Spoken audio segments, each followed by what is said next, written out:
what in the world are you doing with all those gel prints? Action. Today we're answering the age-old question. What do you do with all the gel prints you make? They're piling up. Well, and for Elizabeth, the answer is very obvious. She tears them up and she paints with them. But for somebody who doesn't, or who doesn't use a lot of pieces in collage, you have to wonder what we do with all of these. We debated about this for the last couple of days, and we came at this, as always, from two different perspectives. Right. Yeah. Yes. Well, when I lived in Florida with my kids, I made all these pennant flags. So I cut out triangles of cardstock and put the gel prints on the front and strung them over my mantle and over the doorways and on the walls of the house. And they were really colorful and fun and festive. So I said to Barb, we could make prayer flags or pennant flags with the gel prints again, because it's a great way to just look at them on the wall and appreciate them, and it adds some color to an otherwise gray space. Or white, yeah. The ceiling is gray here, the walls are gray. Yeah. So for me, it adds a nice bit of color and whimsy. Get them out of the drawer and into some place where you can see them. Yeah, definitely. Or in my case, get them out of the drawer and put them on a journal page. So sticky stuff, we're both using sticky stuff to adhere the prints to whatever it is that we're working on. The nice thing about sticky stuff is that it's quick, it's fast, it's immediately dry because there is no liquid, and there's no warping that happens. I mean, putting aside the time that it made the prints, this is what, maybe a 45-minute project? It didn't take long at all. No, it didn't take long. And it's fun. And there's plenty of ways to get creative and use those prints.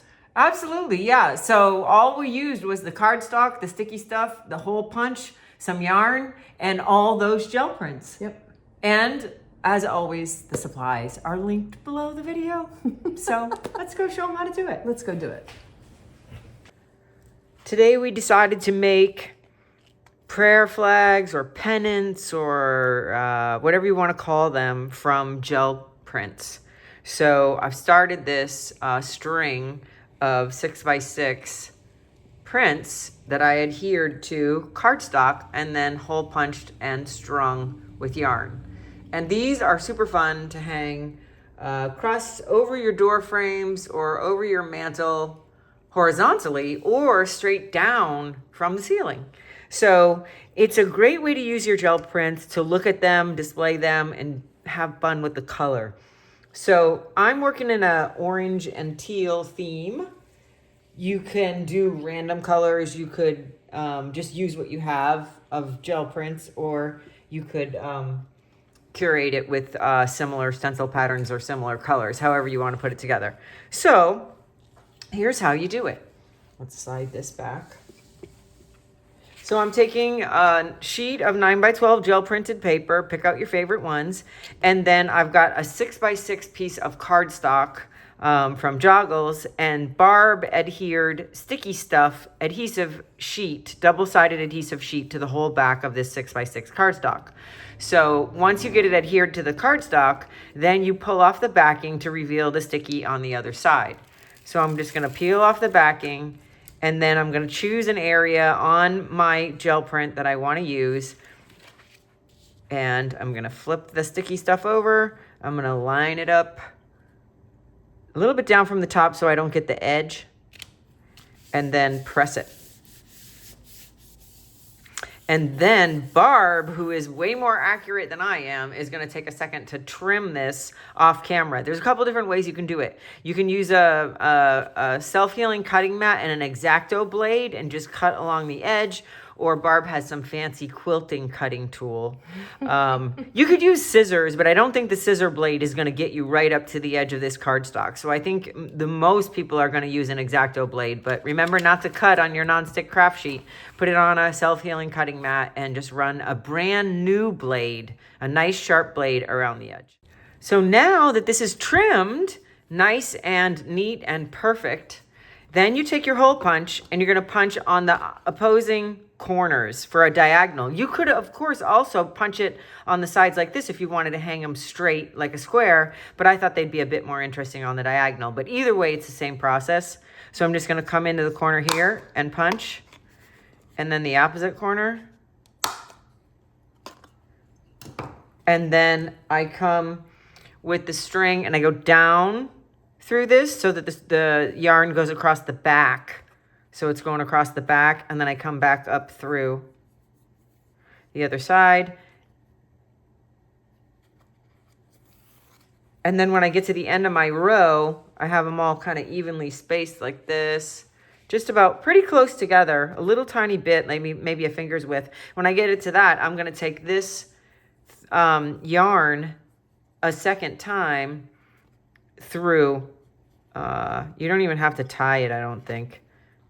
We're just going to go through a second time like this, and that's going to prevent it from sliding.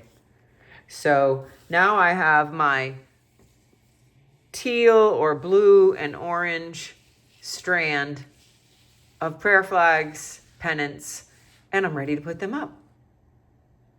As we've worked over the past week, I've accumulated some prints. Some are simple like this. I tend to not do super detailed prints with multiple layers and multiple styles of imagery, but nevertheless, I have all these great prints that are all eligible to be used in a variety of ways. So Elizabeth has shown you how she made her prayer flag, and what I thought would be fun would be to go ahead and use these on a journal page. So for a day that you don't feel confident, that you really don't want to print directly on the page, or if you've got a journal that for one reason or another doesn't lend itself to picking it up and printing it on a plate, this is a perfect example. So this is one that I put on a few moments ago, and I have another one where the page is already prepped. So what I'm going to do, in order to make this work, I can't trim here after the fact. I have to trim that first.